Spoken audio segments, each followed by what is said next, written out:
Assalamualaikum warahmatullahi wabarakatuh. Yang berusaha Puan Suhaini binti Rejab, pensyarah bagi subjek BMMB 1134, keterampilan berbahasa. Pada kali ini, saya Muhammad Azrul Hakim bin Salim akan membentangkan tajuk isu-isu dan halangan dalam keterampilan berbahasa. Baiklah, isu-isu dalam keterampilan berbahasa terbahagi kepada 4, iaitu tata bahasa, kosakata, ejaan dan sebutan.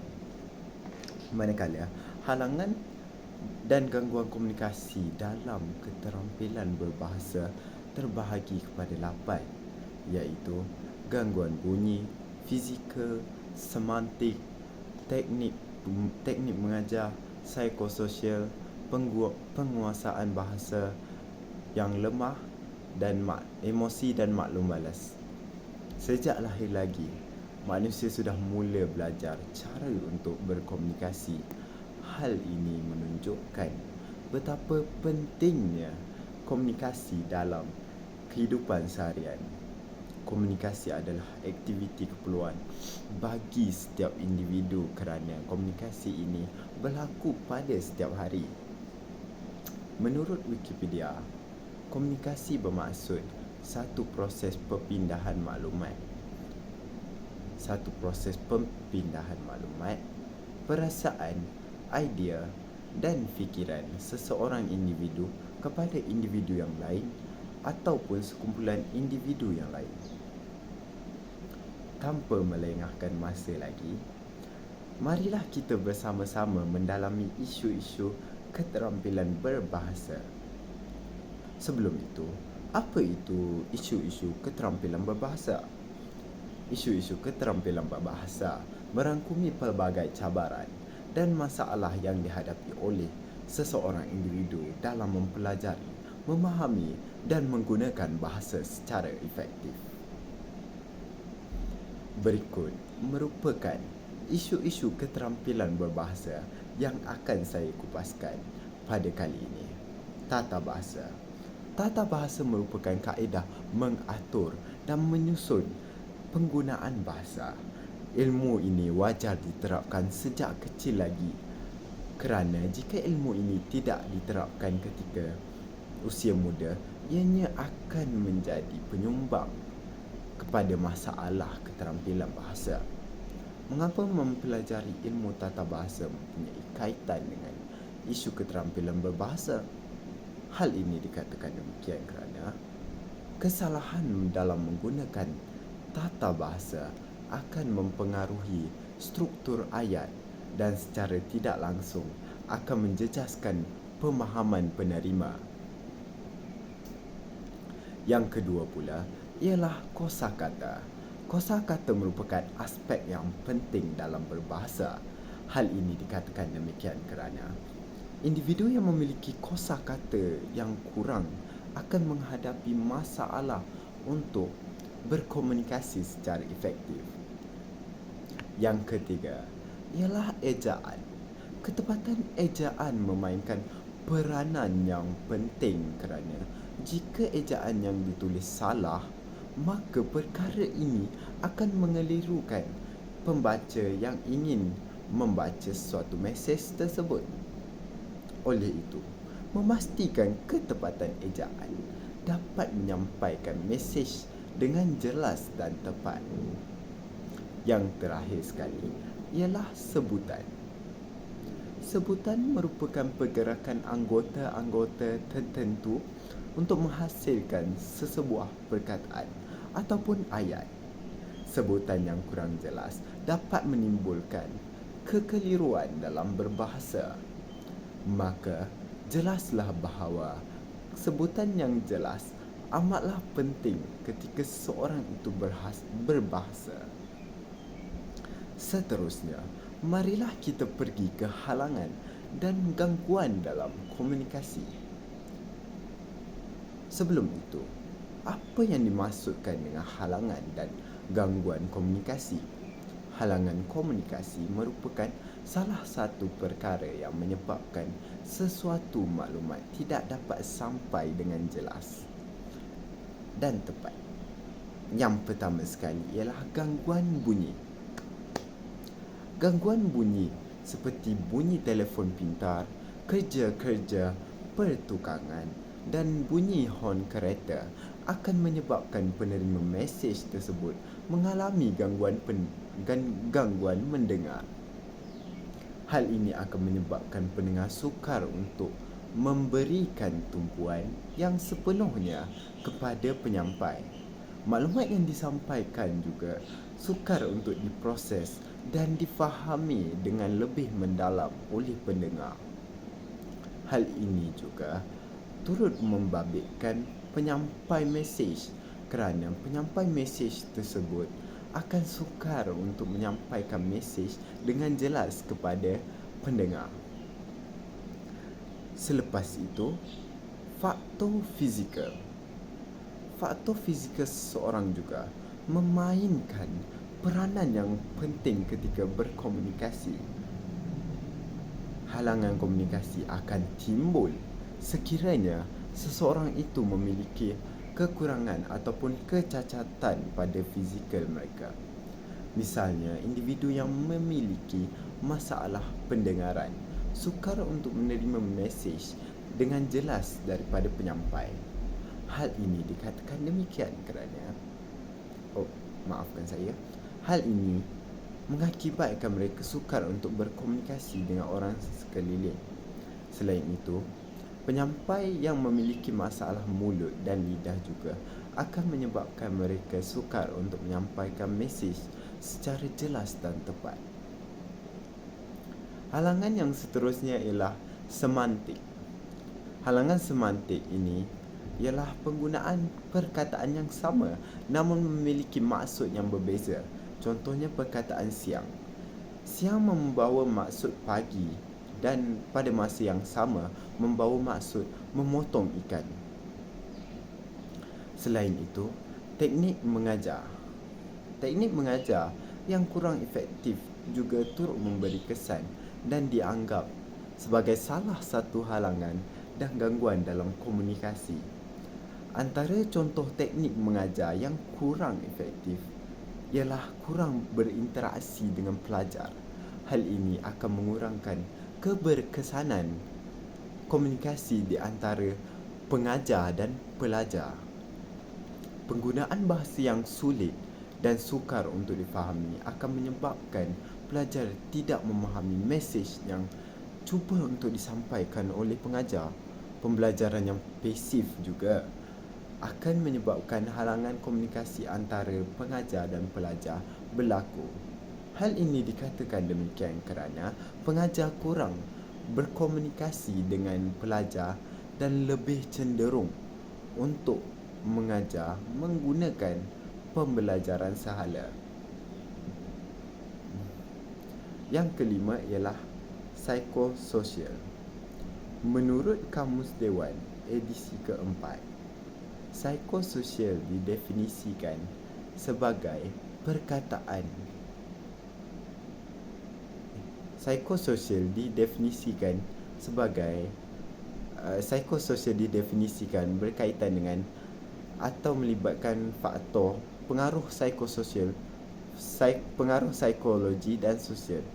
Isu psikososial dalam komunikasi sering kali merangkumi perasaan-perasaan seperti malu, tidak yakin, ketidakpastian dalam diri yang boleh menghalang individu daripada menyampaikan mesej secara berkesan. Pertama sekali, perasaan malu atau tidak yakin dalam situasi sosial boleh menghalang individu daripada menyuarakan pendapat mereka. Individu mungkin berasa risau kerana dia menganggap orang lain sedang menilai diri mereka atau mereka merasa takut membuat kesilapan. Oleh itu, mereka memilih untuk mendiamkan diri mereka. Kesukaran ini boleh mengakibatkan hilangnya peluang untuk memberi sumbangan dalam sesi perbincangan atau mengungkapkan pandangan mereka sendiri. Selain itu, ketidakpastian diri adalah faktor penting yang menghalang individu daripada menjadi penyampai yang efektif. Rasa ragu-ragu atau takut untuk menyuarakan pendapat dapat menyebabkan individu merasa kurang bermakna atau kurang berpengaruh dalam komunikasi. Mereka mungkin merasakan bahawa pendapat mereka tidak penting atau tidak akan diterima oleh orang lain. Jadi, mereka lebih memilih untuk berdiam diri. Akibatnya, terdapat kekurangan input yang diberikan oleh individu tersebut dan proses komunikasi mungkin tidak mencapai potensi yang sepenuhnya. Dalam mengatasi halangan ini, penting untuk membangunkan kesedaran diri yang positif dan meningkatkan keyakinan dalam diri sendiri. Individu perlu mengenali nilai dan kepentingan pendapat mereka sendiri serta memahami bahawa setiap sumbangan merupakan aset kepada proses komunikasi. Mengambil risiko untuk menyuarakan pendapat mereka dan menerima pelbagai reaksi daripada orang lain juga merupakan sebahagian daripada pembelajaran dan pertumbuhan dalam komunikasi. Dengan membangunkan kepercayaan diri yang kukuh dan kesediaan untuk berkomunikasi secara terbuka, individu dapat mengatasi halangan psikososial dalam komunikasi dan menjadikan penyampaian yang lebih berkesan itu wujud dan terhasil. Seterusnya, kita beralih kepada penguasaan bahasa yang lemah. Penguasaan bahasa yang lemah merupakan satu halangan dalam proses komunikasi. Individu yang menghadapi cabaran ini sering mengalami kesukaran dalam mengungkapkan idea-idea mereka kepada audien. Keterbatasan dalam pemilikan kosakata menyebabkan mereka terhad dalam menyampaikan pemikiran atau pandangan secara jelas dan padat. Situasi ini bukan hanya menghalang mereka daripada memberi sumbangan yang bermakna dalam sesi perbincangan, tetapi ianya juga akan merencatkan kemampuan mereka untuk berkomunikasi secara efektif. Selain itu, individu yang memiliki penguasaan bahasa yang lemah juga akan menghadapi cabaran dalam memahami mesej yang cuba untuk disampaikan kepada mereka, terutamanya mesej yang menggunakan gaya bahasa yang kompleks seperti dalam bahan bacaan teknikal ataupun dalam perbualan yang formal.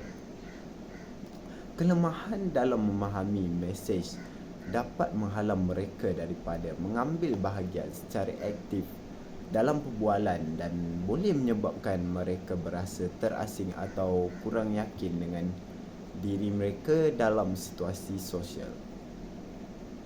Kemudian, penguasaan bahasa yang lemah juga menyulitkan individu untuk berkomunikasi dengan orang luar. Mereka mungkin mengalami kesulitan dalam menyampaikan maklumat dengan jelas kepada orang yang tidak memahami bahasa mereka sepenuhnya. Hal ini boleh menyebabkan ketidakfahaman dan menghalang pembinaan hubungan yang lebih baik dengan orang lain. Bagi mengatasi cabaran ini, amatlah penting bagi individu yang menghadapi penguasaan bahasa yang lemah mencari peluang untuk meningkatkan kemahiran berbahasa mereka.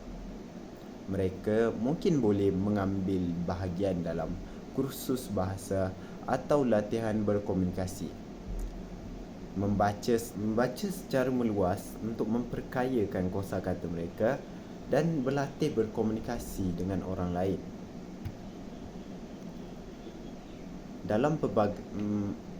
dan berlatih berkomunikasi dengan orang lain dalam pelbagai situasi. Dengan usaha yang berterusan dan tekad yang kuat, mereka boleh mengatasi halangan ini dan menjadi lebih mahir dalam berkomunikasi dengan menggunakan bahasa dengan lebih efektif. Seterusnya, kita pergi kepada emosi. Emosi memainkan peranan yang penting dalam komunikasi seharian kita tanpa kita sedar. Kadang-kadang, perasaan seperti kegelisahan, kebimbangan atau kemarahan boleh menyebabkan kita mengalami kesulitan dalam menyatakan fikiran dan perasaan kita kepada orang lain. Sebagai contoh, apabila kita berasa bimbang tentang sesuatu perkara, kita mungkin menjadi keliru dalam memberitahu orang lain apa yang kita rasa atau apa yang kita fikir atau kita rasa. Selain itu, ada kalanya kita juga sukar untuk mengawal perasaan kita sendiri. Misalnya, apabila kita terlalu marah, mungkin kita akan memberi maklum balas dengan cara yang kurang sopan dan tidak sesuai, yang boleh merosakkan hubungan kita dengan orang lain. Begitu juga apabila kita sedih. Apabila kita sedih, kita mungkin menjadi kurang berminat untuk berkomunikasi dengan orang lain. Masalah emosi ini juga boleh mencetuskan konflik antara kita dengan orang lain. Jika kita tidak selesa dengan sesuatu perkara atau takut akan kritikan, kita mungkin kurang yakin untuk menyuarakan pendapat dan memberitahu perasaan kita. Hal ini boleh menyebabkan kita memilih untuk lebih berdiam diri dan pada akhirnya masalah tidak dapat diselesaikan. Namun demikian, terdapat langkah-langkah yang boleh diambil untuk mengatasi masalah ini. Salah satunya adalah dengan mempelajari cara mengawal emosi kita dan memahami perasaan diri kita dengan lebih baik. Dengan begitu, kita dapat belajar bagaimana menyampaikan fikiran dan perasaan kita dengan lebih efektif dan membina hubungan yang lebih baik dengan orang lain. Maklum balas dan membina hubungan yang lebih baik dengan orang lain. Dan pada masa secara tidak langsung kita akan dapat membendung halangan berkomunikasi ini. Maklum balas seterusnya ialah dan akhir sekali kita akan masuk pada maklum balas. Maklum balas ialah respon atau reaksi yang kita berikan apabila menerima maklumat daripada orang lain. Ia sangat penting dalam komunikasi kerana ia menunjukkan sama ada maklumat yang disampaikan difahami dengan jelas atau tidak. Misalnya di dalam kelas, selepas guru mengajar, murid-murid diberi peluang untuk bertanyakan soalan kepada guru. Ini adalah salah satu contoh maklum balas di mana murid memberi reaksi terhadap pengajaran guru. Contoh yang lain pula, dalam kehidupan seharian, maklum balas juga penting.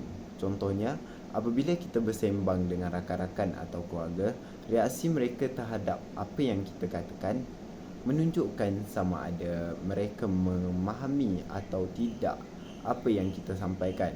Maklum balas juga membantu kita untuk memperbaiki diri apabila kita memberi maklum balas kepada seseorang. Kita memberi mereka maklumat tentang apa yang mereka lakukan dengan baik dan apa yang perlu mereka baiki.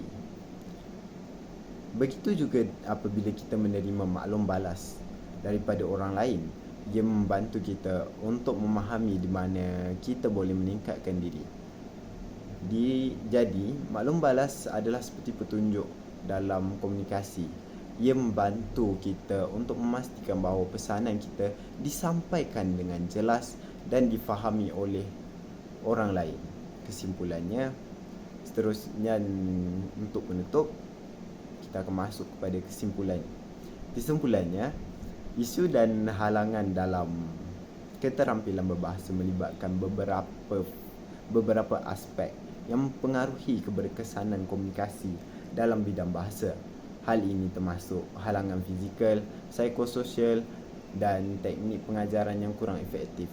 Halangan-halangan ini juga dapat menyulitkan individu untuk menyampaikan mesej dengan jelas, memahami mesej yang disampaikan oleh orang lain dan berinteraksi secara efektif dalam situasi berbahasa. Oleh itu, untuk mengatasi halangan ini, penting untuk kita meningkatkan kesedaran, kemahiran dan strategi dalam keterampilan berbahasa serta mengambil langkah-langkah untuk memperbaiki teknik pengajaran yang digunakan. Dengan pendekatan yang holistik dan terarah, individu dapat mengatasi halangan berkomunikasi dalam keterampilan berbahasa dan meningkatkan keberhasilan dalam berkomunikasi dalam bahasa yang lebih efektif dan efisien. Selain itu, dengan mengetahui halangan-halangan dalam berkomunikasi, kita akan dapat menyedari apa yang berlaku di sekeliling kita, perkara-perkara yang menghalang kita untuk berkomunikasi dengan seseorang, penghalang yang mungkin wujud tanpa kita sedar. Oleh itu, wajar kita mengambil tahu mengenai halangan-halangan yang wujud dalam berkomunikasi, kerana komunikasi ini merupakan perkara yang penting untuk dilakukan dalam kehidupan seharian kita. Sekian saja daripada saya. Terima kasih.